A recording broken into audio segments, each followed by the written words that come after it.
With all the stuff that's been in the media about the controversy surrounding the Russian Olympics and their stance on homosexuality, do you think the world is going to get on board in supporting the homosexual rights in Russia?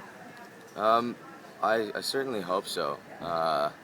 There's an interesting question being posed more now about whether a total ban would be positive for the gay community in Russia, because right now at some of these rallies that this play somewhat revolves around, there are three times the amount of people who are actually bigoted and actually protesting the protesters, and they aren't police; they're just regular people who clearly have the wrong idea about the rights of their fellow Russians.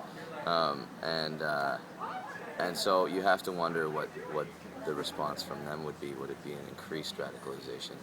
Um, I don't have an answer.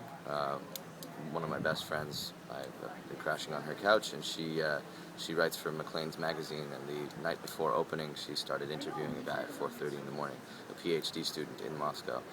So needless to say, my theater dreams were even more screwed up. But his contention was that it would not help the gay community having a total ban.